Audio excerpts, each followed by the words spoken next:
Yeah. Nice to meet you, sir. That.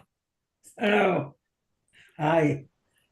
So I think Doug explained to you that tonight we're actually focusing on the U.S. Army at Okinawa. Okay. So we'd like to introduce you. We had the honor of introducing you, but 3 weeks from now, on April the 24th, we're doing Okinawa and the U.S. Navy only. And we'd love to have you on for a more extended period of time on April 24th, if you can put that on your calendar. All right, then. Okay. Okay. You I'm can going to tell start the music and we'll let everybody in. Thank you.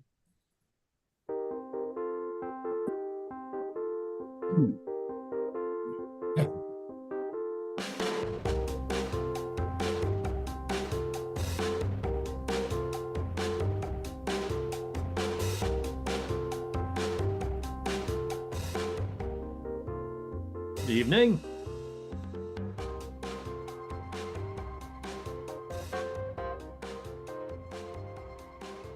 Good evening, everyone. Welcome to Veterans Breakfast Club Greatest Generation Live for Thursday, April 3rd. My name is Sean Hall. I'm the Director of Programming with the Veterans Breakfast Club. We have some new faces and new names showing up here in the Zoom room tonight. So I want to let everybody know that our mission is to create communities of listening around veterans and their stories to connect, educate, heal, and inspire. We've been doing this for 16 years, and we invite you to check out our website, www.veteransbreakfastclub.org, to check out everything there is to know about us, our mission, our upcoming in-person and online events. You can check out our free quarterly magazine, which I'll come back for a little bit later to talk about. But we love doing this. We've been doing this online for the past 4 years, and we're doing it twice a week, mainly Monday nights, our Scuttlebutt program, and then our Greatest Generation program, hosted by the immaculate Glenn Flickinger. I was wondering what adjective you're going to come up with tonight, Sean. Immaculate. I'm a comic book fan, so I got a lexicon full of adjectives. So I'll just keep running down the list. Okay, now I'm in a comic book. I get it, Sean. We'll move on. Thank you, Sean. So again, for anybody that's new to our broadcast, I'm Glenn Flickinger. Every Thursday, or almost every Thursday night, most Thursday nights, I host this Greatest Generation Live program, basically all things World War II. Veterans when we can, and I got a great surprise for you tonight with respect to a veteran, historians like we have on tonight, authors of books, experts on World War II. We like to find ways to talk about World War II that may be a little bit different than stories that have been maybe undertold. And tonight I think we're going to we'll be telling the story of the U.S. Army at the Battle of Okinawa. We've done Okinawa programs in the past. We had a historian on from the 6th Marines. We had a veteran on 2 or 3 years ago from the 6th Marines. We had another program. We had Henry Sledge on, who is the son of Eugene Sledge with the Old Breed fame. So it seems like whenever Okinawa comes up, we focus on the Marines. And as we did earlier actually last year on Guadalcanal, I kind of thought, no, let's talk more about the U.S. Army this time and give them their due. So with us tonight is Seth Paridon. Seth, wave your hand. Please say hello. I hope you're still unmuted. Hello. How are you guys doing? Seth, thank you so much for coming on. In fact, Seth, you were recommended or suggested to me by our mutual friend David Holland. Yeah, of that's right. Yeah, Guadalcanal fame. Yeah, Dave is a very, very good friend of mine. I've known him for about 3 years now, and he and I are pretty tight. We're pretty good friends. Yeah, we've had him on at least 3 or 4 times, and the last time was Guadalcanal and the U.S. Army, which is a very undertold story. And I think Seth and I were talking a week or so ago when we set this up, and we kind of agreed that David Holland knows every foxhole on Guadalcanal. Yes, he does. He is in depth. Seth, tell us a little bit about yourself. What are you doing now? What's your background, etc.? So my name is Seth Paridon. I'm a historian and deputy director of the Mississippi Armed Forces Museum. I'm an employee of the United States Army. I'm a United States Army historian. Prior to doing this, I've worked for the Army for 5 years. Prior to doing this, I was chief historian of the National World War II Museum in New Orleans for 16 years, well, 15, almost 16, 15 years and 11 months. So I like to say 16 years. And while I was there, some of the many things I did there were interview veterans of World War II, both theaters, Pacific and Europe. And then I built the museum, all the copy that you see on the walls, all the imagery that you see on the walls, the archival footage, the oral histories, all of that stuff, even the set design. I did all that. I didn't obviously build it with my own two hands, but we designed it and I wrote all the stuff in there. And then when I left there, like I said, I went to the Army. I went to work for the Army. And long story short, about 3 years ago, I met a good friend met a man who's become a very good friend of mine, Captain Bill Tody, former skipper of the USS Indianapolis, a Commodore of Submarine Squadron 3. And he and I immediately hit it off. And we've become very close friends. And we decided to start a podcast. And that was we decided in February of 22, and we wound up starting it in August of 22. And it's the Unauthorized History of the Pacific War podcast. And I don't know if anybody's ever heard of it here or watched it or listened to it or whatever the case may be. But we've just ended season 4 of our show. We're about to start. Well, actually, we've already started recording episodes for season 5. We've got about 160 something episodes, and we're the #1 rated World War II podcast in the world right now. And it's pretty cool. It's a lot of fun. Bill and I sit around with friends of mine who've now become friends of his. Guys like John Parshall, who's a very, very good friend of mine. I've known John for 17 years. He and I are very, very close. John McManus, people like that. Dave Holland, and other people. James Scott, guys who focus on the Pacific like I do. And we've told the War of the Pacific from Pearl Harbor to the surrender. The episode that aired 2 days ago was actually the surrender on the USS Missouri. And we're doubling back, and we're starting to do some new stuff now. Yeah. Well, and in meeting Seth, I've been on his podcast, his YouTube channel now, off and on, and have been able to watch bits and pieces of some. And it's the kind of place where us World War II nerds can go and lose ourselves for a weekend. Some people watch all those Netflix videos all weekend. I can watch World War II videos, and Seth's podcasts are just incredibly high quality.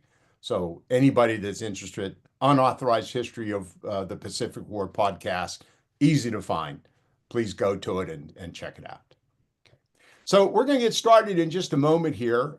Seth helped me greatly with putting together, everybody, those of you who have been watching these programs for the past few years know I like to put up these PowerPoint slides with maps and photos and so forth to help everybody understand the campaign, the battle. But before we go there, we're very, very fortunate to have a Navy veteran from the Battle of Okinawa with us tonight. And this just came about in the last 2 or 3 days. His son, Doug Gradiner. Gradiner, okay. Rabiner. And his father, Arthur, is with us. You see him on screen now, I hope. How do you do, sir? Great. We're doing very well, and I hope you're doing well. You look like you're doing well. Yes, I am. Thank you. You look younger than the guy on the other side there. How's that? He thinks he's my younger brother. There you go. There you go. How old are you, Arthur? Dad, your age? My age, 97. 99. 98. 99. You keep 99. Interesting. Well, we're just really pleased to have you on. And as I understand from the information that Doug has sent me, you served on a naval vessel called APA 153, correct? What's the name of your ship? USS Lawrence. Okay. And what did you have on the ship? We had 24 landing crafts, which Yeah. were utilized in the invasion of the islands. Yeah. And you were how old at that time, Arthur? 18, 19 years old. 18, 19. Wow. Wow. And before Okinawa, I think I read you were at the Philippines as well. Yes. Leyte Gulf. Lingayen Gulf, right? Lingayen Gulf of the Philippines. Okay. Well, we would love to hear more about what you saw. And as I explained to Doug, tonight we're focusing on the land battle and the U.S. Army. 3 weeks from now, April 24th, we're going to focus on the naval battle of Okinawa. And we have an author by the name of David Sears on, a historian author, who wrote a book called At War with the Wind, which focuses on the whole kamikaze phenomena. And we'd love to have you on then, Arthur, and spend more time with you at that time. So hope that's okay. Yes. You're more than welcome to stay on for our program for the next hour and 15 or 20 minutes and Thank you. get to know us a little bit. And Glenn, we also have a gentleman here. It's A. Strauble is the name I see on the window, but his grandfather is also at Okinawa. Is it Aaron or Alex or? Good guess. It's Andrew. Andrew. That's my brother's name. Great. Easy to remember, but we'd love to have you chime in later with some stories about your grandfather. What service was he in, Aaron? Or is it Andrew? Andrew. He was in the 6th Marines. 6th Marines. Okay. Yeah. I think, as I mentioned, maybe 3 years ago, we had the historian for the 6th Marines on and a veteran who was still alive at that time. So, yeah. Thank you. How did you find us? I am a co-worker of Paul. Paul Schultz. Paul Schultz. Okay. Well, great. And so he let me know about your program here, and my grandfather passed away when I was a senior in high school, but he was an incredible man and left quite a legacy. So happy to share about him and hear your stories as well. Yeah, tonight again we're focusing on the U.S. Army, but we'll work in a couple of Marine stories. I more or less have to because of the Marines that are on the program, or else I wouldn't sleep well tonight. But in fact, we're going to start off here. Let me put this PowerPoint up. And one of the things I want to explain is why the Marines, with Seth's help, why is it the Marines get so much publicity? Everybody seeing that okay? Yes, we can see it. Okay. So this is just our, advertisement we had on the email, but this picture is an iconic Battle of Okinawa picture, and it is a U.S. Marine. And you can't talk about the Battle of Okinawa, or read a book about the Battle of Okinawa, or see anything about the Battle of Okinawa without seeing this picture. And there's a couple of other pictures as well that feature Marines. So, kind of just the way it worked in terms of the amount of publicity that they got. So, Seth, we already introduced. There's a little promo for Seth's excellent podcast, Unauthorized History of the Pacific War. So I thought I would start out here, and Seth, I'll just start this, but you chime in, please, because you're the historian and you know this, 100 times more than I do. But just remind people, how is it that we ended up at Okinawa right here that I'm showing you here? Okay. This tiny little, well, it's not so tiny, but this relative to the Pacific, this speck of an island, right? And to remind you, there were two, as it ended up in 42 and 43, mostly starting in 43, two drives through the Pacific. The Navy and the Marines, for the most part, there was some Army involved too, through the Central Pacific, right? The Marshalls, the Gilbert Islands, Tarawa, Marshall Islands, and then, heading towards the Marianas in June of 44, just after D-Day, right? And then eventually moving up to Iwo Jima. And then there was MacArthur's War, MacArthur's zone, right? I mean, the Solomons, of course, was, August of 1942 and onwards, where the Marines then moved north. The Army under MacArthur then moved along the coast of New Guinea in the famous island hopping campaign, and eventually end up in the Philippines, right? And take the Philippines starting in September of 44. October of 44. So, Seth, let me ask you this question. Were we always pointing at Okinawa? Was that logically where we were going to end up? No, Or actually, the Okinawa first came up on the target list, if you will, for the what was still called at that time the Central Pacific Drive in 1944. And right around October 1944 is actually when it started to pop up on target lists.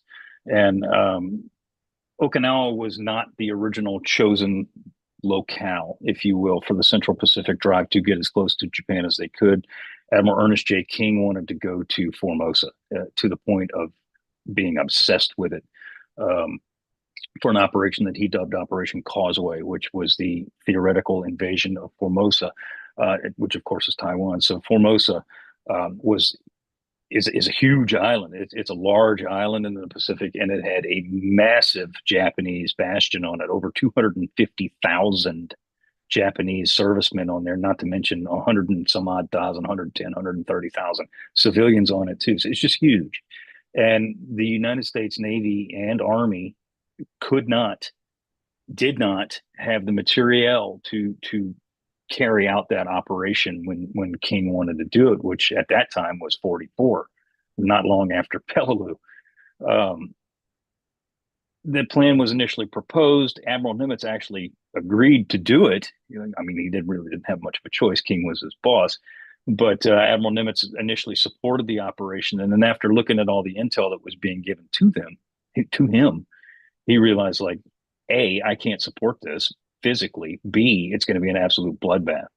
So alternate targets were chosen. And after Iwo Jima was chosen as a target, Okinawa was chosen as the next target on the list for the American drive. And at this point, it's not necessarily the Central Pacific Drive that starts at Tarawa and goes to the Marshalls and the Marianas and Iwo Jima and all that. Even though it is Nimitz's forces that are conducting this, the Central Pacific Drive is essentially over with by this time. And Okinawa is chosen as the target because of its proximity to Kyushu, which is the southern island of Japan. It's only about 350 miles as the crow flies from Kyushu. So Okinawa was chosen to be essentially the launching pad for the invasion for Operation Olympic, which would have been the invasion of Kyushu in November 1945. So Oki was going to be used as an air base for land-based, and it was used as an air base for land-based aircraft, and I'm talking like B-24s. And later on, it would theoretically would have been used for B-17s from the 8th Air Force if the war would have lasted that long. Long-range fighter patrols, things like that. It was also going to be used as basically an enormous warehouse. Oki was going to be used as the storage point, for all the material that was going to, not all, but a lot of the material that was going to be used for Operation Olympic. And it was also going to be used as a hospital, a huge hospital for the, thousands and tens and thousands of casualties that were going to be expected with Olympics. So Oki immediately, once it was realized that, yeah, this is where we're going to go, it immediately became priority number one. And it wasn't just Okinawa, it was all the little islands around it too, which we call the Retos, like Karama Reto and places like that, huge, that wound up becoming a big naval base. And Iishima, that's where Ernie Pyle was killed, places like that. So when we took the Ryukyus and put those on the target list, Oki became priority number one. It really could be seen as the joining of the two campaigns, the Central and the Philip MacArthur campaign. Not really. Although some of the units that are the Army units specifically do come out of MacArthur's theater, but this operation is without a doubt, no doubt about it, under the control of Chesterton. This falls under the purview of the U.S. Navy, even though the commanding general for the ground operation, the CO, if you will, of 10th Army is a United States Army general, Simon Bolivar Buckner Jr. And we're going to talk about it in just a minute here. Sure. And that's why I said it's you can consider it the last drive of the last portion of the Central Pacific Drive, even though it's not necessarily considered part of it because it falls under Nimitz's purview. His fast carriers are supporting it with Fifth Fleet, Task Force 58, all the names that have taken part in all of the Central Pacific Drives, Roy Geiger, people like that, they're all here. So this is definitely a Nimitz battle. It's a Navy battle for sure. And you see here a little closer up version of the island, really kind of oddly shaped, if you will. Lots of peninsulas, lots of isthmus, if you will. Seth, for some reason, they named it L Day rather than D Day. Right. We don't need to get into that, but unless there's something really interesting about it that I don't know of, Not but really. not really. Okay. Not So, really. what level of intelligence did we have, Seth, about the Japanese forces on Okinawa? Well, obviously, we knew there were a lot of people there. We knew that we did know that the Japanese had an army there, a full army, which of course is a 32nd Army under General Ushijima. We knew that Ushijima. We didn't know that it was Ushijima, but we knew that the 32nd Army was there. We knew that they had tens of thousands of people there. Um, as far as intelligence in terms of fighting strength and defensive positions and all that kind of stuff, we did not know because aerial recon rather, did not provide a whole lot in terms of Japanese defensive positions because the Japanese did what they had done, what they actually started in the island of Biak, which was dig cave defenses. So you don't see a lot of defensive positions. There's not a lot of stuff for you to shoot at in terms of naval artillery or even divisional artillery because things are hidden. So to get an exact number on the amount of people that are there, we did not have a clue. We also knew that the island was heavily inhabited by civilians, and from our experience on Saipan in the Marianas, we knew that that was going to be a very touchy situation. So, to that end, the United States military, specifically the U.S. Marine Corps, started basically preparing for a large influx of Japanese, and these are Japanese civilians to basically, capture them, round them up, and get them the hell out of the way, put them off on the side so they wouldn't be armed in battle. And as we probably know, and we may discuss tonight, that of course doesn't happen the way we want it to. But yeah, our intel was pretty good, but as far as Japanese defenses and stuff, it was severely lacking. And you're going to see that because some of the first units that get into combat with the enemy on Okinawa are not United States Marines. They are dog faces. They are United States Army soldiers. Yeah. To go back just to this, so for those of you who don't know, the landings take place here on April 1st. And the Marines basically turn north and the Army turns south. Have that right, Seth? Correct. Yeah, the 6th Marine Division, Andrew, your grandfather's unit, they turned north and they went up to the Matobu Peninsula, and there was some pretty sharp fighting up there. They wound up 6th Marine Division wound up wrapping it up relatively soon. There was, as I said, there was sharp fighting, but nothing like they would see later on, like places like Sugarloaf Hill and things like that. 1st Marine Division, when they landed, I knew a ton of guys in 1st Marine Division, 5th Marines and 1st Marines, 7th Marines too, and they didn't do anything, like literally nothing. And they were riding Okinawan horses and having barbecues. I swear to God, while the Army was getting the hell shot out of it at places like Kakazu Ridge, and it was the 1st Marine Division did not really get into the fight until over a month after the United States Army had been in contact with the enemy, and there's multiple reasons for that. And of course, once the Corps gets in there, once the 1st Marine Division gets in there, the 6th Marine Division comes along their side, along with the Army, and then they just form this big steamroller and go down the island. But for that first month, 1st Marine Division, the old breed's not doing, like I said, they're barbecuing and riding horses. They're not really doing much of anything, but the 6th Marines are, 6th Marine Division. And the four Army, well, the Army divisions, not all four at the same time, they land and turn south, and they, within a few days, run into significant Japanese resistance. Is that right, Seth? Absolutely. Yeah. Really within the first couple of days, they run into scattered resistance initially, generally weak resistance. And this is all part of Ushijima. And there were three Japanese that were pivotal to the Battle of Okinawa. There's the overall 32nd Army Commander, General Ushijima, a general named Cho Isamu. In Japanese, the last name's always first, and then the first name's always last. So his name was Cho Isamu, or as we would call him, Isamu Cho. And then the intelligence officer, the guy who essentially planned the defensive network on Okinawa for the Japanese, was a colonel named Yahara. And Cho wanted to fight the Americans on the beach. Like he wanted to fight them at the water's edge, a la Saipan, a la Tarawa.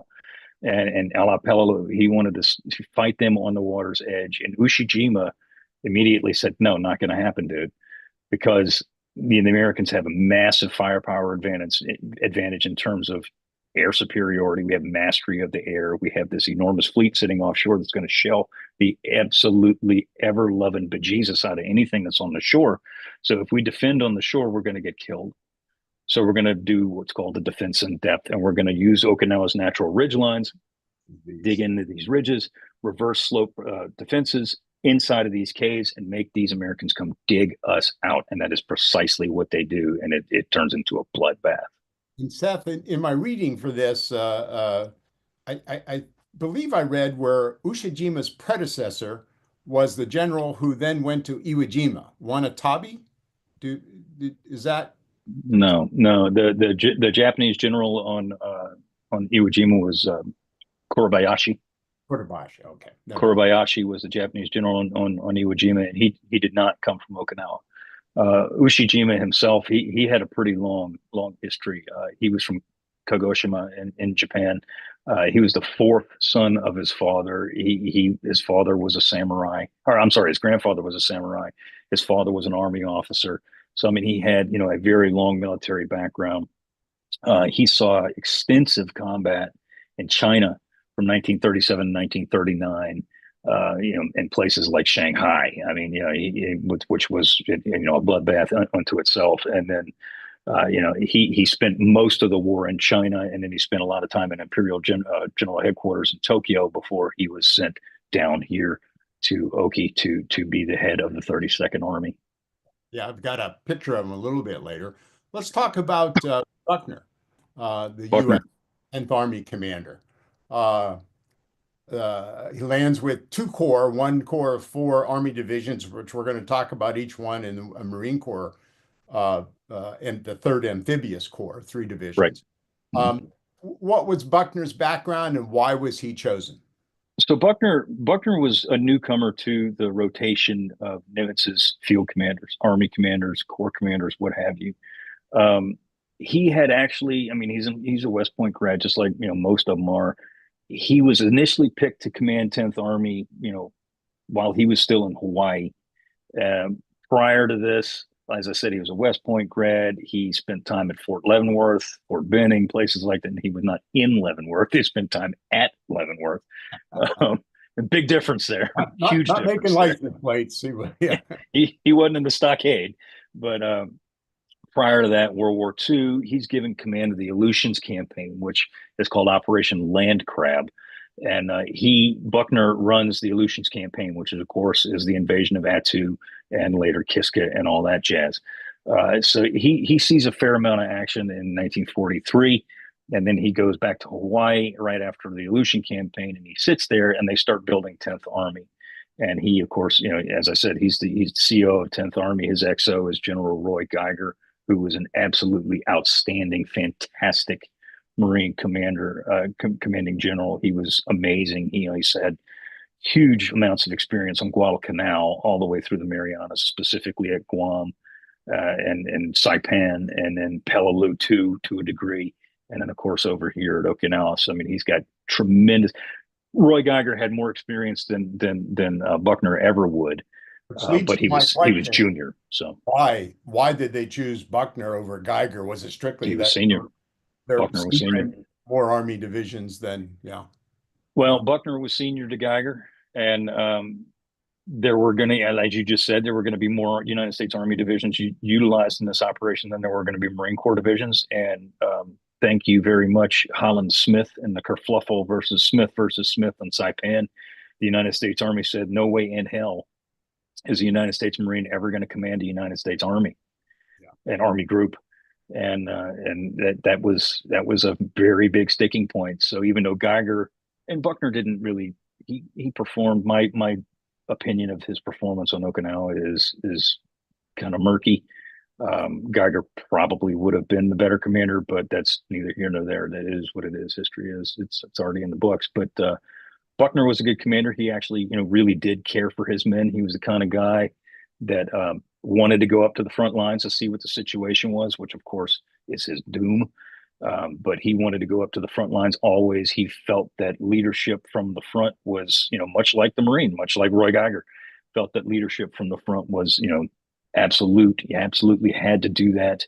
He wanted his men to see him. He wanted to see his men. He wanted to see the terrain to get a feel for what his people were going against so he could better conduct the operation. And he does that. And the guy was fearless. I mean, he'd walk right up to the damn front line and stand there, like a telephone pole. And of course, as I said, I'm alluding to his death, but I mean, previous to that, he had no fear. Yeah. Yeah. So let's just talk about the Navy. And I know, Seth, you weren't sure about my numbers here. When you read about this, you read 6 things, you get 6 different numbers. For sure. Am I anywhere near close? I mean, this is a huge Navy. It's tremendous. Yeah. I mean, again, we're talking about the Army, but the Navy's the ones that get them there. And the Navy's the one that support them and, the entire time. But, you got to remember there's 2 fleets, actually 3. But 2 numbered fleets out there. There's going to be try again. There are 2 task forces that are going to be out there, all part of the same fleet. Ray Spruance's Task Force 58, the 5th Fleet, is out there, and that's where the fast battleships are: the Iowa, New Jersey, Washington, North Carolina, Alabama, South Dakota, Massachusetts, all those guys. That's where the big flat tops are. That's where Lexington, Essex, Yorktown, Enterprise, blah blah blah. That's where all those guys are doing. They're not conducting tactical support. So while you could, sure, they're part of this operation.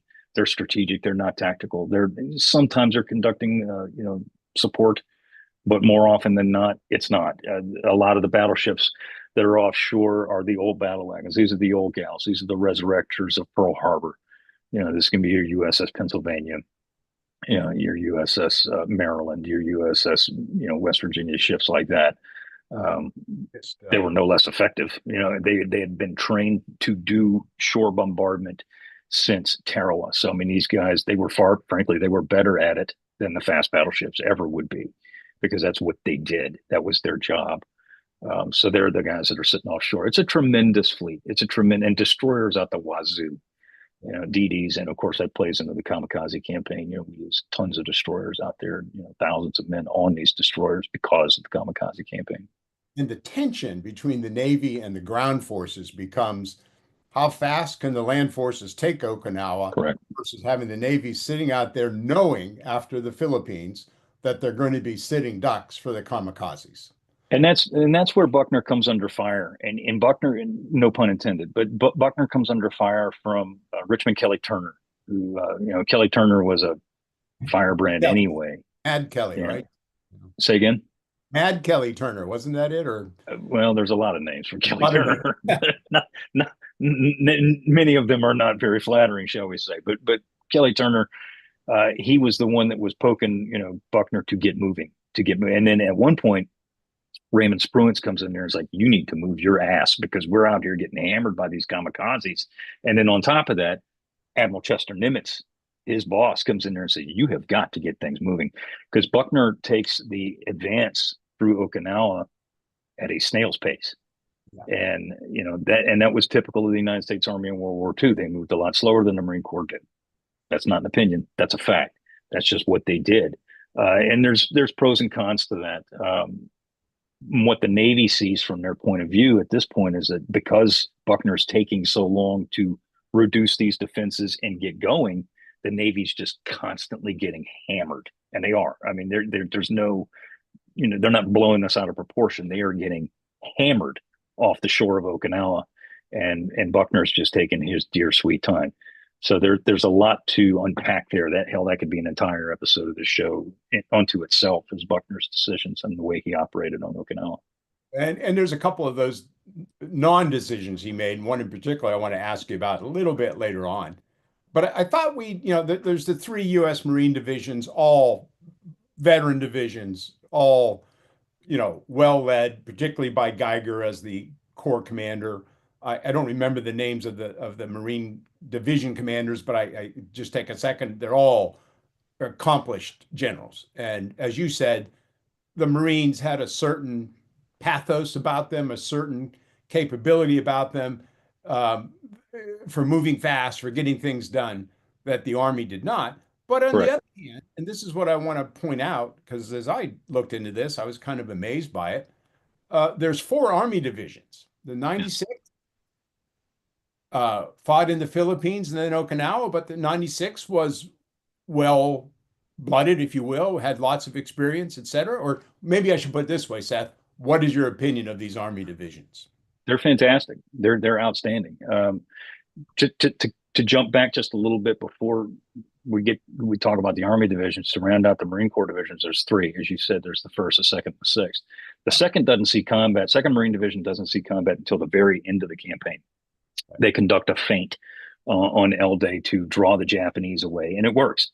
But they don't land, and they're held in reserve. They're held in floating reserve, and that's one of the big bugaboos about Buckner is that you got an entire 2nd Marine Division out there, and these are the guys who've been to Tarawa, who've been to Saipan, who've been to Tinian. I mean, these guys have been around the block, or in Guadalcanal before all that. So these cats have been around the block many, many times, and they're just sitting there. And you know, the Army and Marine Corps divisions, 1st and 6th. 6th was led by a gentleman named Lemuel Shepard, and 1st was led by a gentleman named Pedro Del Valle. And these guys are they're getting hammered. And the 2nd Division's just sitting there, you know, twiddling their thumbs and playing poker until the very end of the campaign. But the Army, and it's not their fault. That was Buckner. He didn't want to get them in there. And only until Roy Geiger gets in there do these people start coming ashore. But that's neither here nor there. But the Army divisions that are there, they're all fantastic. There's, you know, they're among the best of the Army divisions in the Pacific. 7th Infantry Division is out there. These are the guys that had been at the Aleutians under Buckner's under his command during Operation Land Crab. They were at Kwajalein. They were at Leyte. They fought through the Philippines. I'd classify 7th ID, you know, probably in the top 5 divisions, period, in the Pacific, totally. They're way up there in terms of experience and leadership. They're outstanding, very well led, and highly, highly experienced. 96th ID, they called them the Dead Eye Division. They were also veterans of Leyte. They hadn't seen as much combat as the 7th, but they'd been around the block too. These guys were highly experienced, veteran led, you know, blooded divisions. The 77th was probably, of the 3, if you're going to talk about those 3 specific divisions, I would venture to say that the 77th was probably the best. And the reason for that is because of their commanding officer, a gentleman named Andrew D. Bruce, who was, Chester Nimitz said that he was the finest Army commander in the entire Pacific theater. Wow. And that kind of praise coming from a guy like Nimitz is really, it means something. The other Army division that is there, and the 77th, they wound up taking Ieshima and some of the outlying retos. They don't get to Okinawa until a couple of weeks after things start really going downhill. The other Army division that is there is the 27th Infantry Division. 27th had been around the block too. They took Macon Island in 1943 during the Tarawa campaign, during the Gilbert Islands. And then, of course, they go to Saipan. And I mean, I hate to say it, but it's the God's honest truth. They performed very, very poorly on Saipan. They're poorly led. Their general Smith versus Smith correct takes place. Yeah. Correct. Yeah. And I mean, there's a lot of reasons for that, not the least of which is, frankly, they were given the worst terrain on Saipan, and they were split up. You know, part of their division was this part of the division was on this part. So it wasn't, they were not fighting as a cohesive unit, but their general, a guy named Ralph Smith, was, let's just say, lacked command presence. He was not a very good general. I mean, he was a great guy from all reports, and he loved his men, but he was not a very good leader of men. And they wound up taking a shellacking on Saipan. And of course, they're the ones that faced the Gyokusai, the largest banzai charge of World War II. And they just get shredded out there because they're understrength and undermanned. So when they land on Okinawa here, it's the same thing. They're the weakest of the four United States Army divisions because they're understrength. Significantly under strength. The other divisions are reinforced or overstrength, whatever term you want to use. You know, they're busting the seams between 21, 22,000 guys. 27th, wow. They're thick. They're ready to rock and roll. The 27th they were about 17,000 guys, so they were significantly less than what their brother divisions were going to be going into the combat area.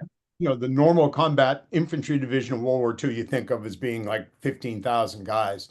So these were bloated up on purpose because they knew what Correct. was coming. Wow. Yeah, exactly. So like when the First Marine Division lands on Peleliu in September 1944, they are overstrength too.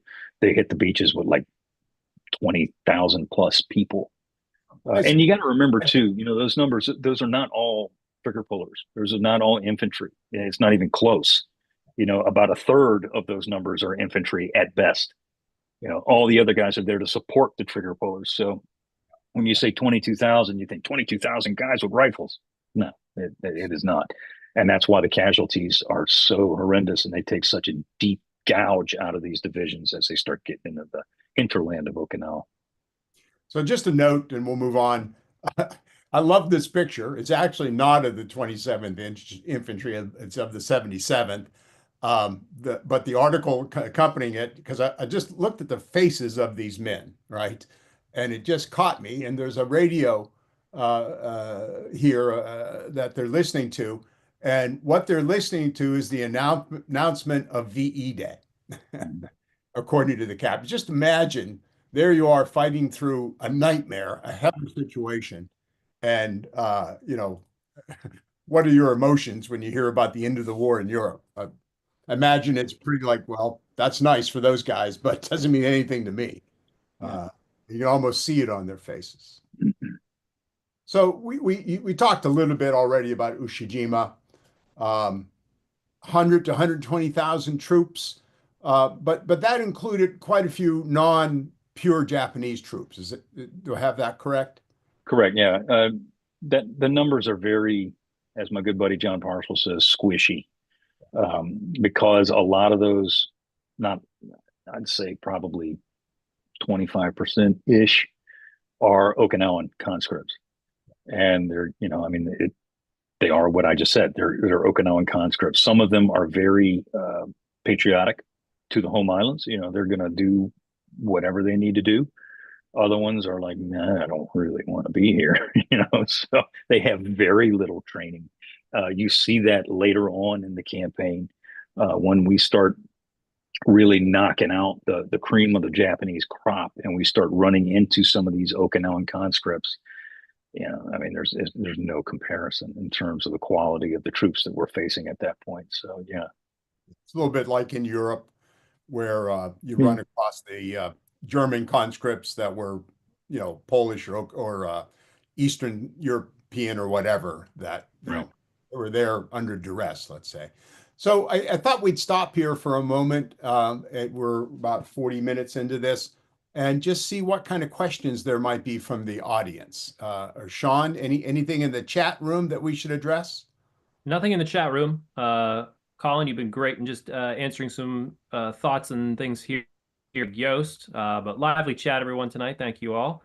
So yeah, nothing in the chat. And if anybody had a question, you can virtual hand, or you can, shake your real hand, and we'd be able to pick up on that. Otherwise, I think we can continue on. Oh, there's one. Oh, sorry, I missed them. Wave your hand. Who is it? Pat O'Connell. Oh, there we go. Pat. Here, let me ask you to unmute. Unmute. Can you hear me? Yep, we can hear you. Yes, ma'am. So I want to identify myself as a daughter of a 6th Marine Division Marine with the 22nd Marines. I start crying, so don't worry about it. The adjutant in that company. We had the pleasure of being on the first tour the World War II Museum did, going into Japan and Okinawa. And I strongly suggest to Andrew, if you can at all do it, walk that ground that your grandfather walked and get the stories. These gentlemen, Parcel was a magnificent historian, gave us a lot of magnificent information. And I thought I was prepared for a lot. I'm a retired Army officer, a Vietnam veteran, and just not prepared for all the things that you would see and to learn. I think there were some special conditions within Okinawa related to the collecting of the war dead at the end of the battle that I think haunted my father, that they would go to pick up the bodies and the arms, that the legs would come off because of there being in the moisture as well as with the bacteria. And it was something he was never able to talk about. And so a lot of my knowledge of Okinawa is reading his papers and letters as well as from the World War II Museum. So wow. Thank you so much for sharing that. Thank you. And sorry, I missed your name. I'm Pat O'Connell. Pat O'Connell. Where are you coming from, Pat? I'm from Pennsylvania, west of Philadelphia. Okay. Well, we let Eastern Pennsylvanians come on once in a while. Thank you so much. I was so kind and lucky to get you tonight. As long as you're not an Eagle fan.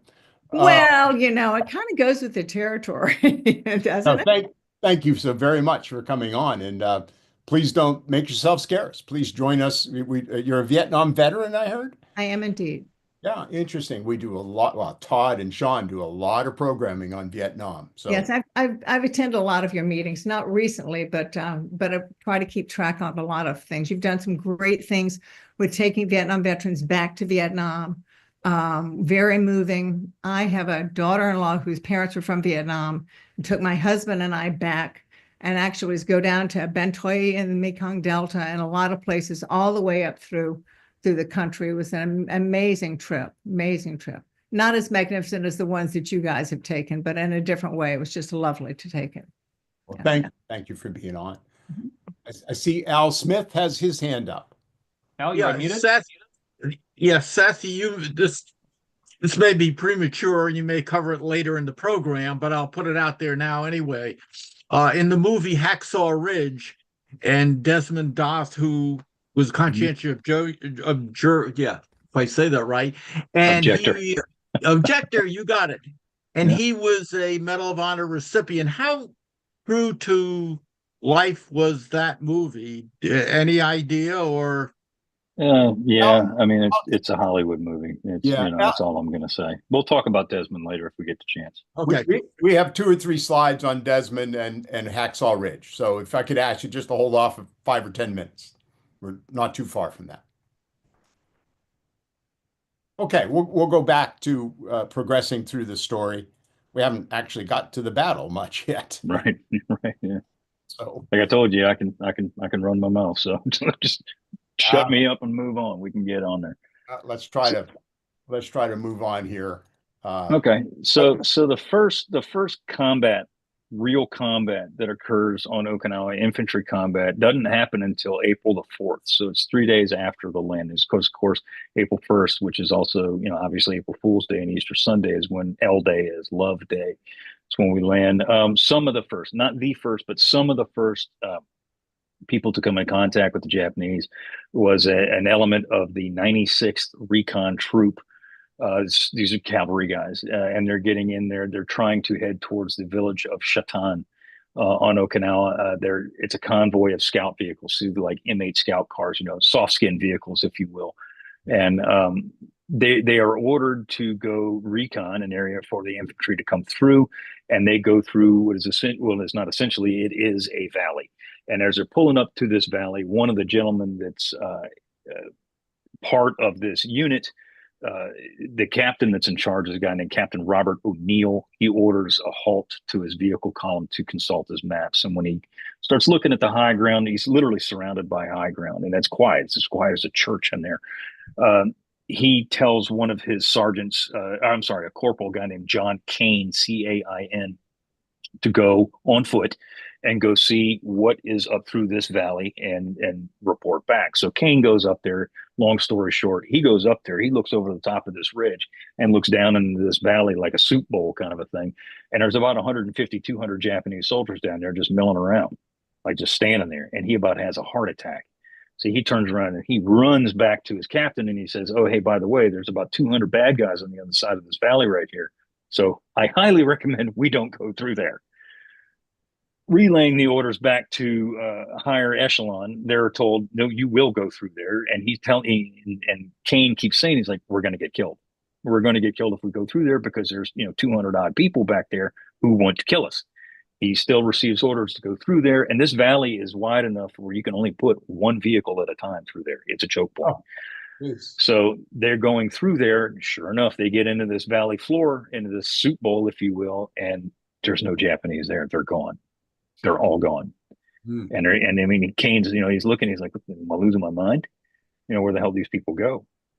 And within seconds of the vehicles rolling, there's couple of half tracks of GIs behind them, and they all pull into the soup bowl and they stop. And when they stop, within seconds, boom, he hears a flash, or he sees a flash, and he hears the whoosh. It's a 47 millimeter anti-tank gun. Bam, takes out the M8.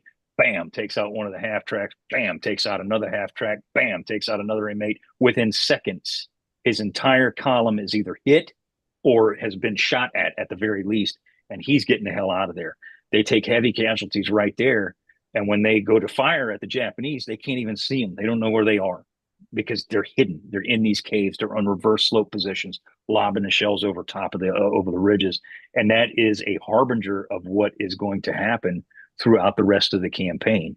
It winds up taking 2 days to get through this valley, just in that one small section of Okinawa. And once we get through there, we start getting into the ridge lines. And when we get into the ridge lines, the first big ridge line that we run into is it's called Kakazu. Some people call it Kakazu, but it's Kakazu in Japanese, Kakazu Ridge. It looks like a pretty easy piece of ground to manipulate. It kind of looks like a little hogback on there on the map. The map shows that it's a very relatively flat piece of ground with small, very slight ridges and slight elevation. But the maps are wrong because they're looking at this piece of ground and they're going, yeah, this is not going to be easy to get through. Kakazu's defenders are under the command of a gentleman named Colonel Hara Munatatsu.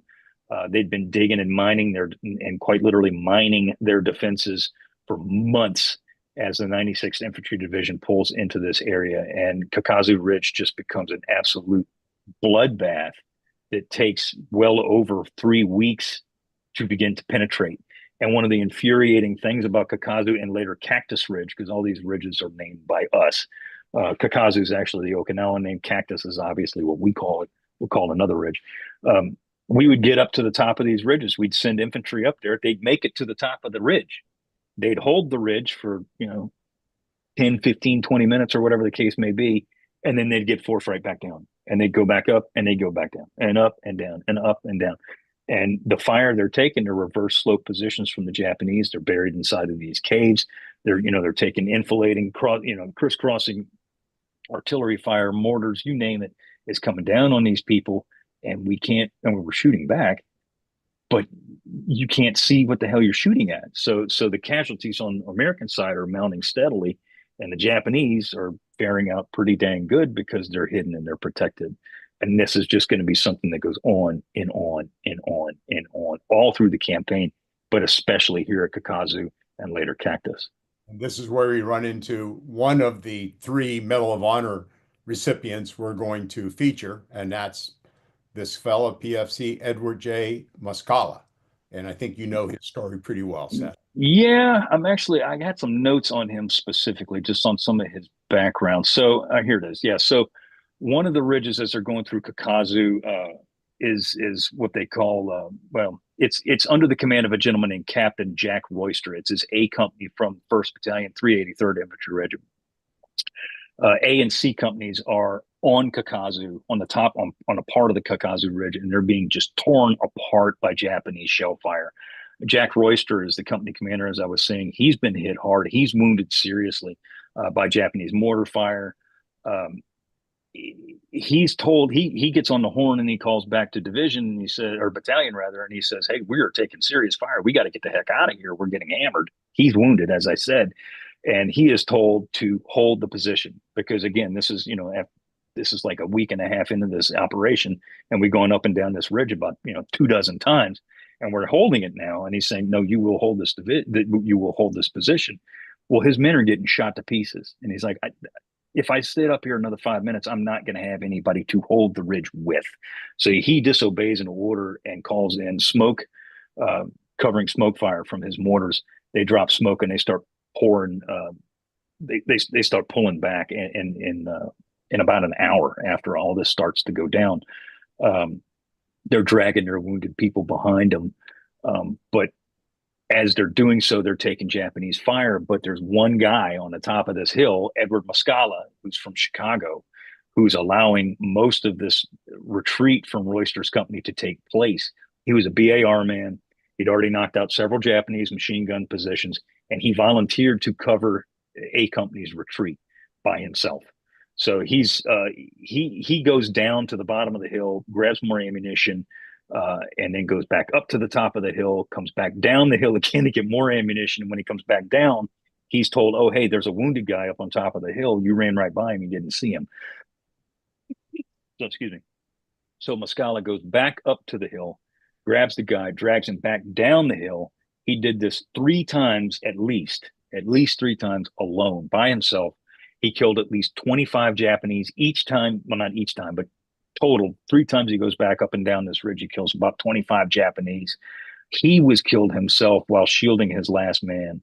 He brings the last man down. They start taking Japanese fire.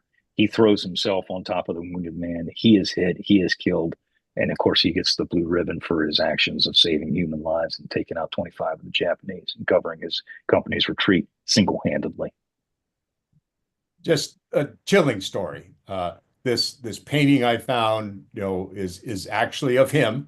I'm sorry, I've forgotten the author or the painter, but it obviously does a pretty good job, I imagine, of depicting his heroics.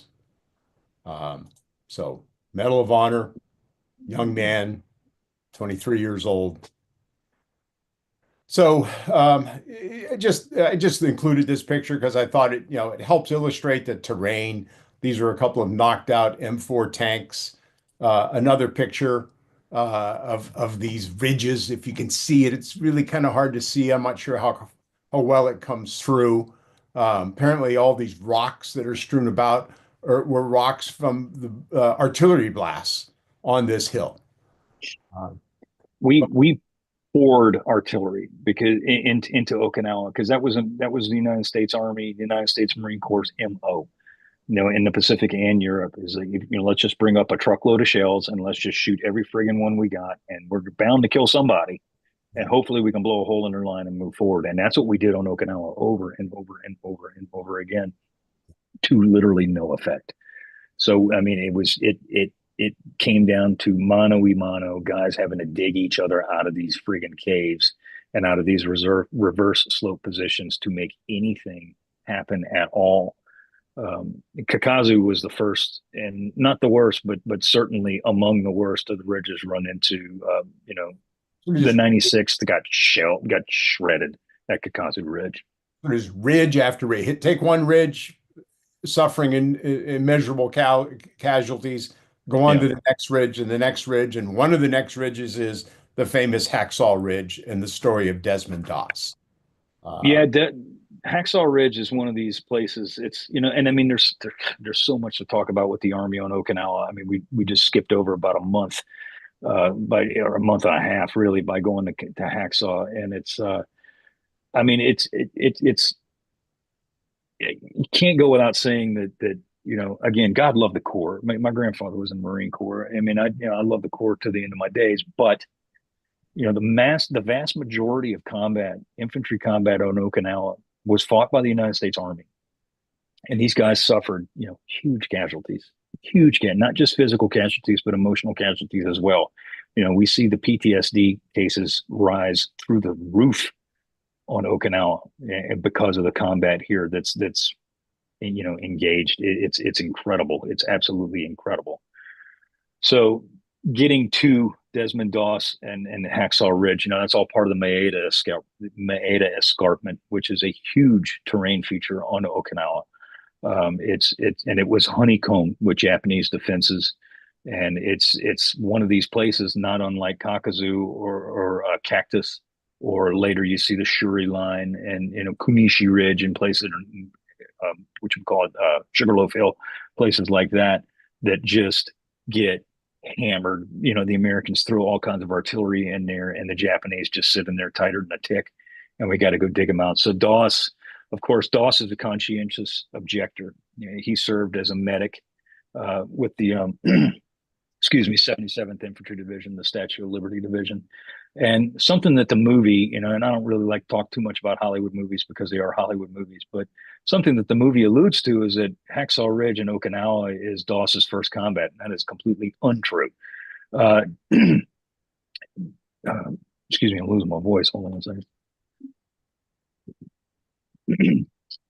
Doss had been in combat many times previous, and he'd actually been awarded the Silver Star for actions on Guam with the not Guam, on Leyte with the 77th Infantry Division. So he had been around the block many times.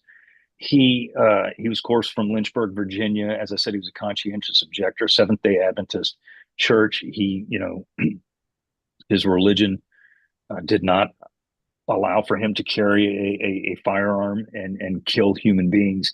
He wanted to serve his country, and volunteered to be a combat medic, which, if anybody knows anything about combat medics or Navy corpsmen who are attached to Marine Corps divisions, it's probably the most dangerous job that there is, honestly.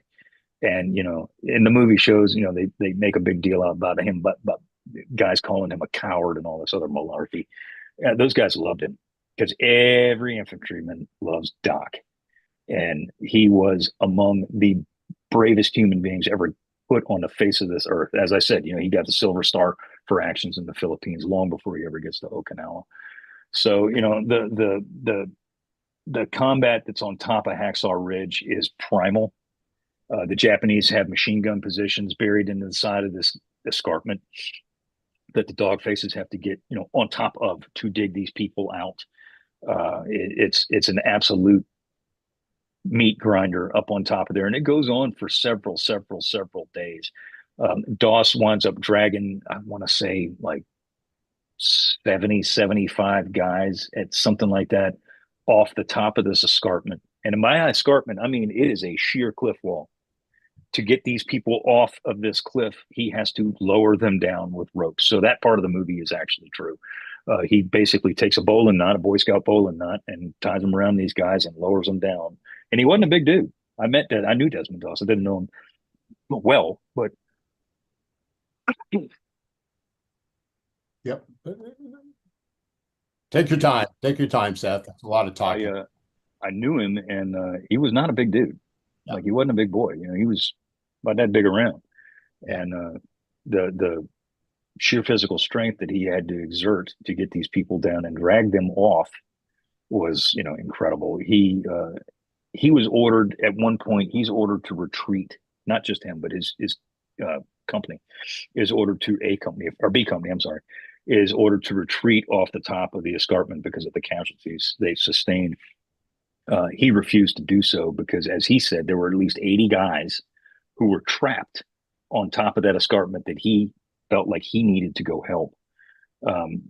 Over a period of, 3, 4, 5 hours, he personally retrieved these 75 guys that I'm talking about, carries them on his back, some of them as far as 100 yards, and then lowers them down the cliff face using a rope.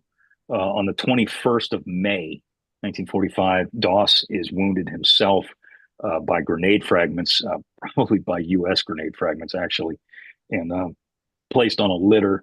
And he's hauled off the battlefield himself in the middle of another attack. As he's kind of sitting in the rear, laying on a stretcher, the Japanese launch an attack. The Americans launch a counterattack. He hears the cry for medic. He crawls off the stinking litter and goes to save more people and treat more people. Like, literally crawls, hands and knees, crawls off the litter to go render assistance and aid to more fallen and wounded GIs.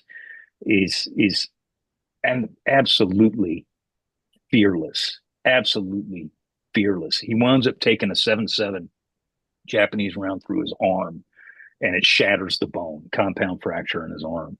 And when that happens, he physically can't help anybody anymore. And only then does he allow people to evacuate him from the battlefield, because he physically can't help them anymore. He was unbelievably brave. Seth, your version of Doss's story is actually significantly more impactful than the movie. And I've seen the movie a couple of times. Al, did we answer your question well enough? Good. Okay. Yeah. Hollywood movies. While we're talking about Hollywood movies, though, Seth, I have to ask you what you think of the 2 or 3 episodes of The Pacific relative to Okinawa. Was that I realistic. think they're great. And I think they're great because that's actually how I started my career. I started doing the world histories for the miniseries, The Pacific. So, yeah, I think it's outstanding. but no, in all seriousness, I think it portrays a lot of what you see is pretty accurate. And what they do in that show is, of course, they take a lot of experience. The things that Sledge does in the show are the things that Sledge did or saw. But some of the experiences that you see from some of the other people, there's some fictitious people in there too, are basically composites of a bunch of different dudes. But it gives a very good impression of what the Marine Corps, specifically the old breed, saw on Okinawa. And it's good. It's good. But what the old breed saw wouldn't have been any different from what these Army divisions saw, right? The mud, the valley. Nah. So the monsoon season in Okinawa doesn't really start hitting until May. And and again, you think we landed on the 1st of April, so there's a month where it rains here and there, but I mean it's not a monsoon, it's like a rain shower, it's not that big of a deal. But when it starts to rain, and again, keep in mind that the Marine Corps, specifically the old breed, and the six have been fighting on the Matobu, they don't get to the line until May the 1st. Actually, May the 1st is when they get on there. Yeah. And the monsoons start like 3 days later, 4 days later. And so that first month of Okinawa, where most like Kakazu and Cactus and all this, it's not really raining. So the GIs are fighting in a dry environment. And of course, once it starts raining, they're in the mud too. But the portion of the line where the old breed was holding had a lot of civilians in it, and there's a lot of really unfortunate incidents that occur that specifically affect the First Marine Division that don't affect some of the other divisions on the line, just because that's where they were in the line. So I paused the PowerPoint again. Did I see a hand up, or Sean, anything we should address in the chat? I don't see, unless somebody's waving their hand. I don't see a hand. Okay. And nothing in the chat. No questions, at least. Okay. So it's a little after 8. Why don't we take a brief station break, Sean? Sure. Real quick one this evening, everyone, because we've got a lot to get to here during this great program here. I just want to let everybody know that we do have a VBC magazine. This is a quarterly magazine that is absolutely free. As long as we have your address, we can send it out to you. So please send that to me, Sean, SHAUN, at veteransbreakfastclub.org. Send us your address, and we'll be happy to get you on our mailing list. The next one is going to be coming out probably in the next couple of weeks. That's going to deal with the fall of Saigon and a little bit with the fall of Kabul, as it mirrors that just a touch. So we will be sending that out soon. Monday night, we'll have part 2 of our conversation with Major General Bill Matz. I had a great conversation with him several weeks ago, and we just got into part of his Vietnam era service. And so we're going to finish that out and then talk about the rest, which I have 3 more pages of questions for him because his career was so long. But looking forward to having General Matz back on with us on Monday night. And then Thursday next week, Glenn, you'll be off because you'll be in Louisiana at the World War II Museum tour that you and Todd will be taking everybody on. So we will not be on next Thursday night, but then the following Monday night, we will have on the Phil Salois father. He has a really incredible story about how he survived a battle in Vietnam and then committed his life to God because he made a promise during that battle that if he gets out of that, he's going to do whatever God needs. Great man, and a really interesting story to come up for the next couple Mondays. Okay, great. And then just a reminder, April 24th will be Okinawa Part 2, the naval battle of Okinawa. And we hope our veteran there, Arthur, can join us for some more reflection of what he saw, which I know from what I've read about him, what his son has shared with me, he saw the kamikazes come and hit the ships near him, et cetera, et cetera. So it should be very helpful. Okay, let's march on here to the last part of this battle. And as Seth has said, we're sort of, even though we're spending an hour and 15 or 20 minutes on this, we're skipping huge portions of the battle. We'd have to have a 6-hour program, I suppose, just to cover it. And we're obviously focusing on the Army and just mentioning the Marines here and there. But we get to the towards the end of the battle, and as you can see on this map, they're down towards the southern end of the island, and we have one more Medal of Honor story we want to tell. But I've got two questions of Seth. Seth, isn't maybe it was a little bit earlier than June 4th, sometime maybe in May. Wasn't there a amphibious flanking operation proposed that Buckner rejected? And yes, there were. What we also have to take into consideration that there were two Japanese counterattacks.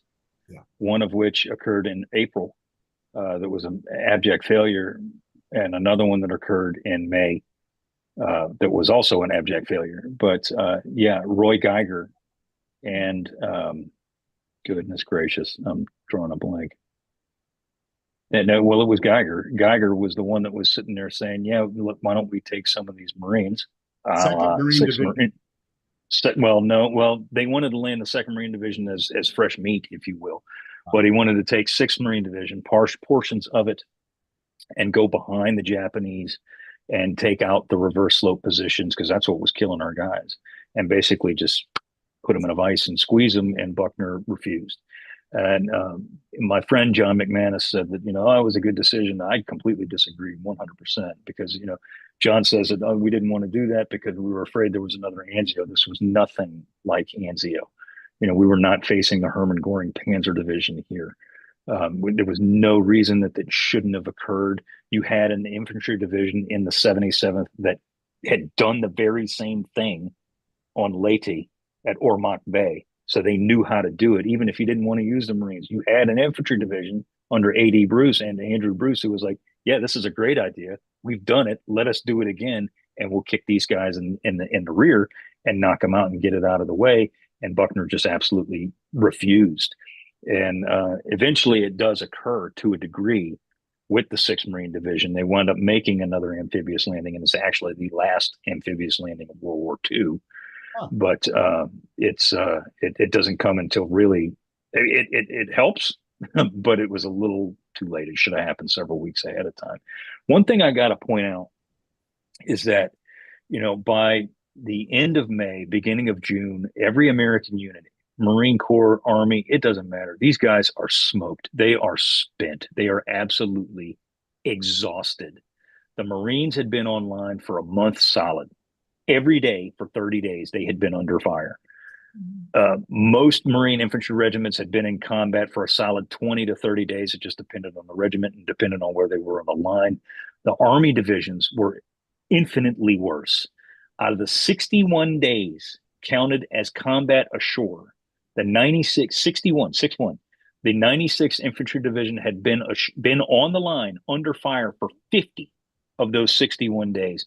The 7th ID had been on the line for 49, and the 77th had been on the line for 32 days straight. So as I said before, God love the Corps, but they get the lion's share of the press for Okinawa, but the Army fought significantly longer than did the Marine Corps on Okinawa, and it was terrible. And the casualties are such that the United States Army and the Marines had this replacement system towards the end of World War II. And it was really done in Europe to a high degree. And it was done in the Pacific, specifically in the Philippines and here. And that replacement system was when it was really bad. They would take guys, fresh off the boat and boom, throw them into an infantry line unit. And these guys, they had very little to no AIT, advanced infantry training. They had very little training at all. And some of them had joined the Army 6 weeks before, and here they are holding an M1, and they're on the front lines of all places, Okinawa. And, most of those guys, obviously not all of them, but most of those guys become casualties. And because they didn't know anything. And the veterans who were still there didn't have the time to teach them because they were being shot at. So it was a terrible, absolutely terrible replacement system.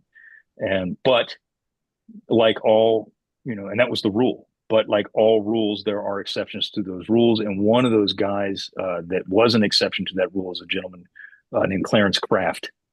Clarence Craft was from San Bernardino, California. He'd actually been in the Army since 1942, but he'd been in the States and then later Hawaii, didn't even sniff a combat unit until 1945. And even then, he's put, I think he's a what the Army calls a RIMF, if you know what that is. I'm not going to get into the exact definition, but you can figure it out. He's in the back, in the rear with the gear. And as the combat is getting so hot and heavy and the casualties are getting so high, they're pulling like typists and clerks out and they're throwing them right into the front line. Kraft is one of those dudes.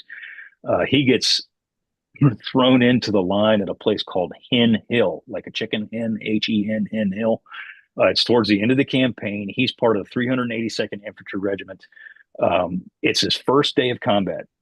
First day of combat. He'd arrived to the unit 2 days previous. The unit had been in the rear, getting new guys, getting new uniforms, taking a breather. It's his first day on the line. On his first day on the line, his company, or his squad, is taken under fire from several machine gun positions above them. The GIs start taking cover behind these rocks at the base of this hill. This guy, Clarence Craft, who had never heard a shot fired in anger until this day, gets up with 5 other guys. They're going up to scout a route around these Japanese machine gun positions. As they get near the Japanese machine gun positions, the Japanese start showering. They see them. They start throwing grenades at them because they can't get the automatic weapons down on top of them. And they all jump in this trench. GIs jump in this trench. Well, the grenades go off. They wound 3 of the GIs with Kraft, and they kill 2 other ones alongside him. So he's now by himself in any way, shape, or form to do anything. He decides, again, first day in combat, decides to stand up, upright, in full view of the GIs and the Japanese alike, and starts running up the hill by himself with his M1, stopping. The only reason he does stop is to shoot the Japanese as he makes his way up the slope. For 12 days, the unit that had been on that in that spot had been held up by this Japanese fire around Hen Hill. Kraft, on his own, goes up there and starts knocking the Japanese positions out one by one. First day in combat. His action, all these guys in his company are watching this fool go up there and do this, and they're like, good God, we got to go up there and support this guy. And he's standing up on top of the hill skyline for the whole world to see. And he's waving down at the GIs beneath him and saying, bring grenades, bring grenades, bring grenades. So they start hauling grenades up there in crates, and he just stands there and starts chucking them like a baseball, down on the other side of these reverse slopes, knocking Japanese positions out. It was incredibly accurate. And once he's done with the grenades, he starts picking guys off with his M1. He takes a satchel charge, runs down the other side of the hill to the Japanese position, stops, lights the fuse, throws the satchel charge in a Japanese cave where he saw a bunch of guys go in, a bunch of Japanese go in. The satchel charge doesn't go off. So he's like, crap, now what do I do? He turns around, goes into the cave, retrieves the satchel charge, comes back out, lights it again, throws it in the cave, kaboom, it goes up, kills a bunch of Japanese in there. They estimate 25. God knows, nobody knows. And he had been with his unit for 3 days. It was his first day in combat, and he receives the Medal of Honor. Again, just absolute incredible bravery beyond description. And we talked about him on one of the episodes of my show, and we kind of hypothesized that the reason he did this is because he didn't know any better. He had not been trained to the degree to know any better, and he got lucky. Had it been that's 30th day in combat, he might have chosen a different. Exactly. If this had been a month later, he'd have been like, hell no, I'm not doing this. But he got lucky, and his bravery. I mean, God, there's no question on that. But yeah, he's an absolutely incredible story. So we touched now on 3 Medal of Honor recipients, and I believe there were 24 Medal of Honor recipients for Okinawa. So I don't know off the top of my head. That's what I read. And Iwo I believe, was 27 Medal of 27, Honor. Yeah. So, the ferocity of the battle at Okinawa, just as difficult as Iwo Jima, just as bloody, just as many incredibly valiant and courageous men. I'd like to jump a little bit here because we're getting a little bit long, and I want to allow time for questions at the end.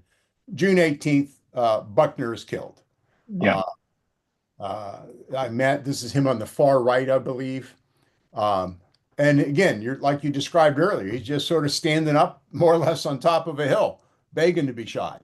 And yeah, he was a lead from the front kind of a guy, and he could sense that the battle was nearing its end. Everybody could. And he wanted to go up to the front line and essentially watch it unfold. And when he goes up there and like you just said, he's standing there in full view of everybody on the damn island, and he's wearing the stars. He's got his stars on.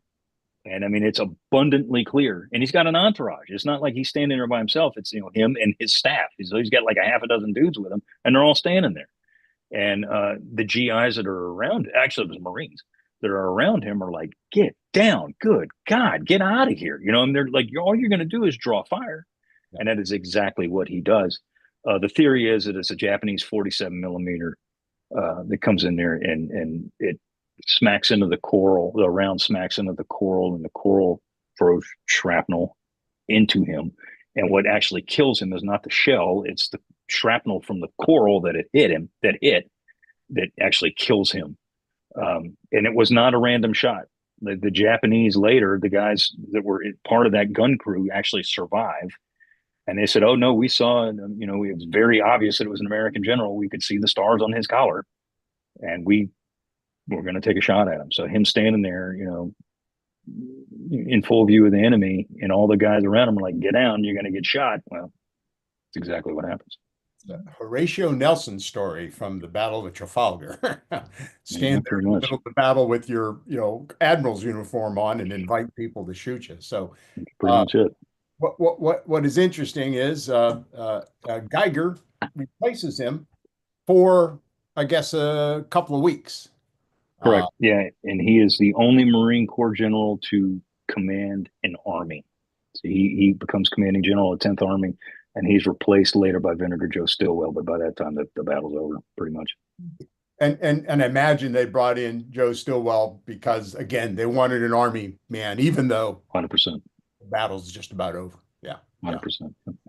So I have to tell you that I am a huge fan of Vinegar Joe Stilwell. I've read everything I could possibly read on the man. And I think he's one of the most, undertold stories of World War II relative to what he accomplished in China, Burma. And the one last fascinating thing, and excuse my focus on Joe Stilwell, is that he would have had Eisenhower's job in Europe in early 1940, in mid 1942, except that he was the only army general in the army who spoke Chinese and knew China. And instead of being the commander of U.S. forces in Europe, they sent him to China, and then he goes on with the whole story there in the China, India, Burma theater. So. Anyway, that's my little contribution to Joe Stilwell. Someday we ought to do a program on Joe. Have you done programs on Joe Stilwell, Seth, on your podcast? No, not yet. Not yet. Seth, there's an idea I'd be happy to work with you on. There you go.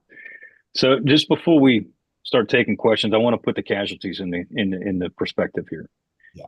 There's over 107,000 Japanese military personnel that are killed on Okinawa. 107,000 Japanese military personnel.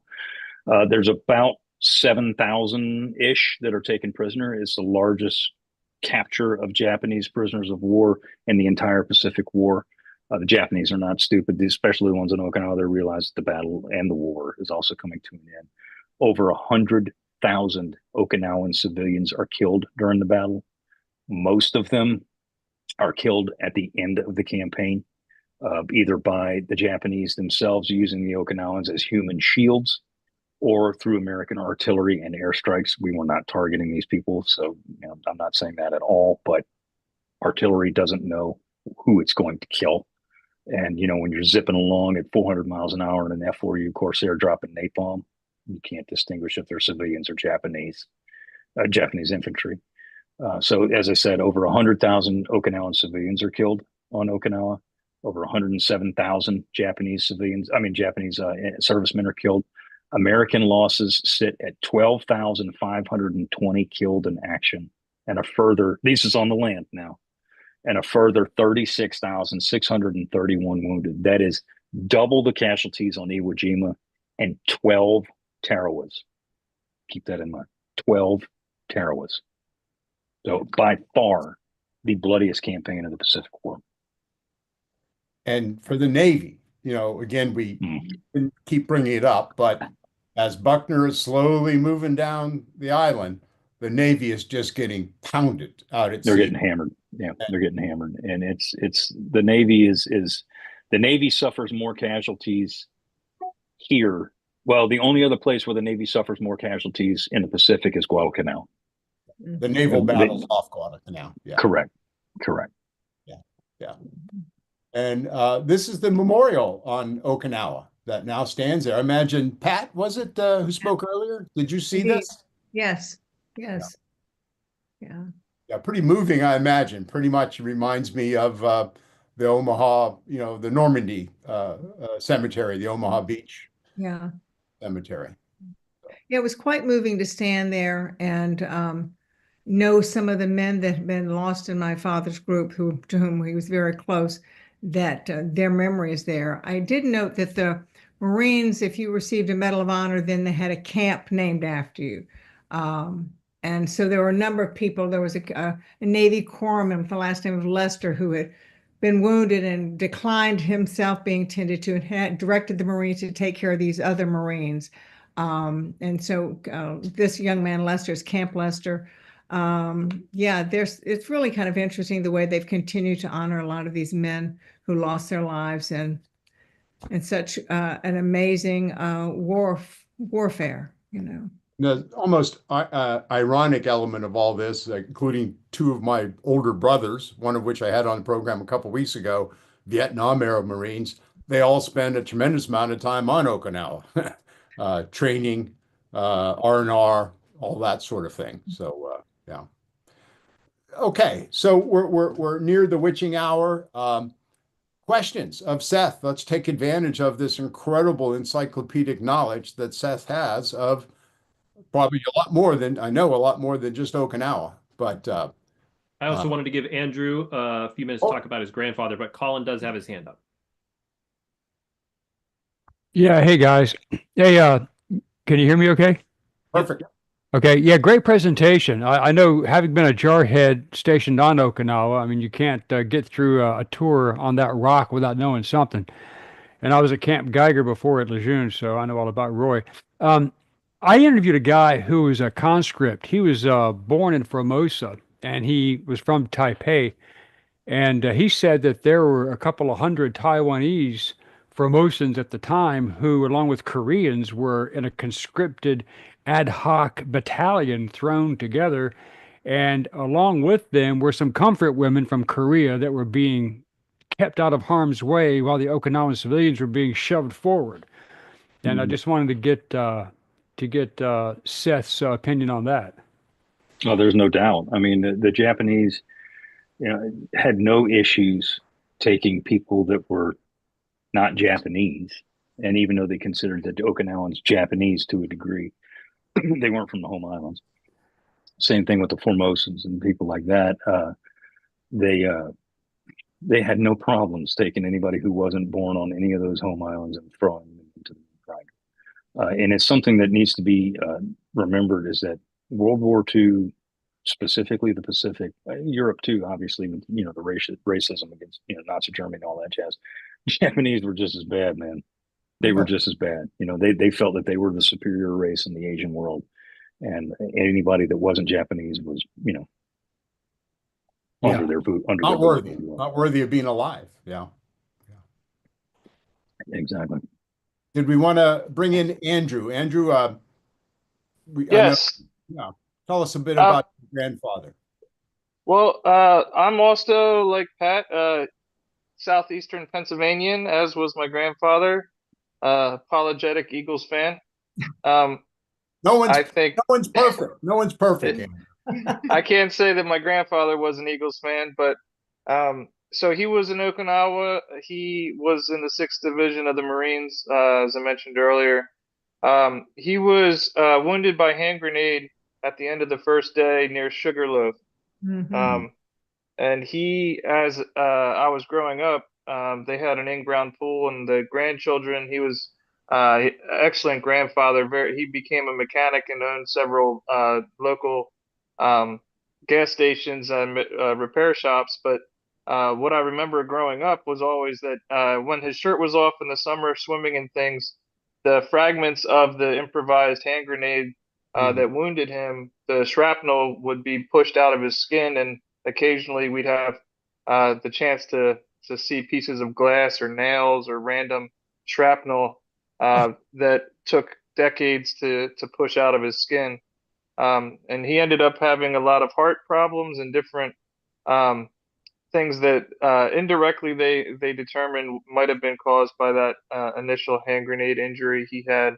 Um, Apparently, his organs were very much out of sorts on surgeries and things. It often took longer because things weren't where they expected them to be. Um, but there was a man. I have a book here that he's.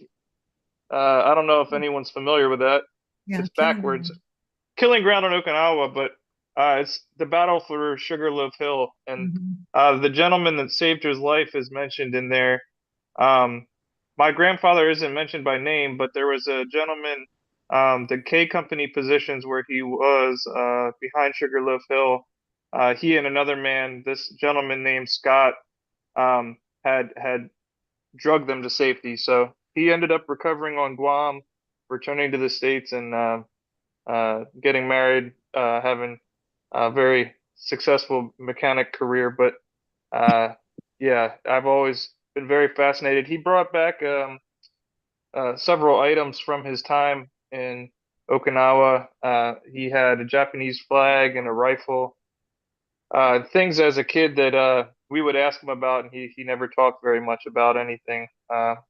He was thankful to only have been in active combat for a short amount of time uh, before he was wounded. But many of his friends, the gentleman that saved his life, he would send him a Christmas card every Christmas. Wow. And they stayed in touch till that Mr. Scott died. So it would have been, I graduated in 2004, and he passed away 2003. Charles Schwent of the 6th Marine Division. So appreciate the opportunity to share about him. He was asked to be carried in his casket by his grandchildren, and it was an honor to do that. Andrew, thank you so much for sharing that. If you and Pat would send me your email addresses, I'll send you the recording we did from a program a couple of 3 years ago that featured a 6th Marine veteran and the 6th Marine Division's historian. And on that program, obviously, we focused on the Marines. So be happy to. Awesome. I'll be very interested to see that. I'll send you my email. Yeah. Glenn at veteransbreakfastclub.com or .org. Glenn at veteransbreakfastclub.org. Real easy. I'll write that down. Thank you. So if you want to, not, I'm gonna throw a plug in there for my own show too. Oh, For those please who don't know about it. We did several episodes on the Okinawa land campaign. I'm looking at them here on my phone because I couldn't remember all the dang titles. There are 1, 2, 3, 4. They're broken down. Operation Iceberg, the invasion of Okinawa, Part 1. The U.S. Army on Okinawa is an entire episode. Cactus, Kakazu, and Hacksaw Ridge. And then an episode completely on the United States Marine Corps in Okinawa. We focus heavily on Sugarloaf Hill and Half Moon and Horseshoe and all those areas around there. And there, my good friend John Parshall, who you went to Okinawa with, Pat, is a guest on all those episodes, and he's on there with us talking about that. And then there's a final one where we talk about the civilian casualties, not exclusively, but we do talk about the civilian casualties, called Goto Damarong, the End on Okinawa, Part 4. So there's 4 episodes on the land campaign in Okinawa, and I think we got about 5 on the naval campaign in Okinawa too. So check that out if you're really interested in Okinawa, because we get deep into the weeds. Will do. Highly recommended. Unauthorized History of the Pacific War. Mhm. I think we You got can listen to it or you can watch it on YouTube, either way. Cool. one more question. I see Bob has his hand up. Let's end with Bob, if that's okay. We're getting pretty long. My question is, was not this battle unique in that both commanders were killed? Well, the Japanese commander committed suicide, but both commanders died after this battle. It's unique in the fact that when Buckner gets killed, Buckner is the highest ranking American field officer to be Right, killed in and the then war. the Japanese highest ranking Japanese officer was dead also. Well, yes, but that's a little bit different with the Japanese because, I mean, most of those guys are either killed or they commit suicide, throughout Right, these campaigns. But the Usually. fact that both were dead, Yeah, that's the yeah. only thing that I could see that no other battle had that happen. So, Yeah, no, you're right. You're right. If I could Okay. ask Seth one last question, Seth. Shoot. What's always bothered me about Okinawa and maybe a couple of the other Pacific battles.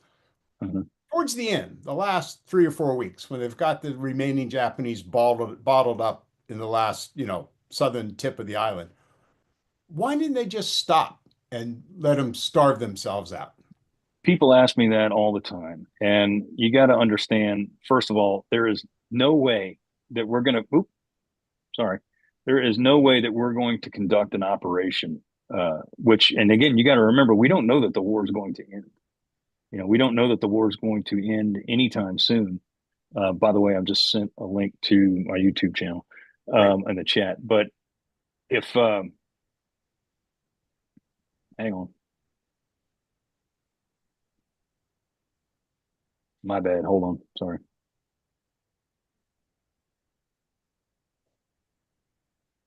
Sorry. We're hearing you. But anyway, where was I? Oh yeah. So we don't know that the war is going to end. And as far as we know, when Okinawa concludes, it's going to be used as that base that I was talking about. It's going to be used, and it is used to house B-24s that raid the Japanese home island. It's going to be home islands. It's going to be the springboard for Kyushu. We don't want, however many thousand Japanese are alive in what's going to be an forward operating base for the United States military. Those people need to go. And they either need to be killed or they need to be thrown in the stockade, or both. And leaving them up there and letting them rot, which is what they would have done, was never an option because we had to secure this island. And by the way, there's also, X amount of thousand Japanese civilians on this place too, that we don't know what's going to happen here. It's turning into a humanitarian crisis because these people are getting shelled, they're getting killed, they're starving, they're full of disease, and we don't want to harm them any more than we already have. So that was never an option. Thank you. Thank you. I actually, in making presentations in the local library and history society circuit, I've had that question a few times. And now I know the right answer. I won't have to guess next time I'm there. You go. There you go. Okay, I think we're done. Sean, anything we need to address? Anybody we need to recognize? I think we're good. Thank you, everybody, for coming on tonight. Again, join us again on Monday night for our further second part conversation with Major General Bill Matz. And next Thursday, we will have off. So we will see Glenn again in about, 2 or 3 weeks? 3 weeks. And then actually on the 17th, Todd has, Thursday night, Todd has a program. I don't remember what it is, but okay. I get a couple weeks off here. I'm going to New Orleans. I'm gonna find Seth and have Seth take me to the best place on Bourbon Street, I guess. Oh no. No, never mind. Not a chance. I do want to thank, by the way, Doug and Arthur for being on. I see they're still on. I think may have been too long for Arthur to hang in there, but we really look forward to having Arthur on in a thank yous. Wow, I'm glad you hung in there for all this time. But we look forward to having you on in 3 weeks' time when we talk about the naval battle of Guadalcanal, or of Okinawa. Sorry, of Okinawa. Thank you, everyone. Thank you. Thank you, Seth. Wonderful, just wonderful having you on the program.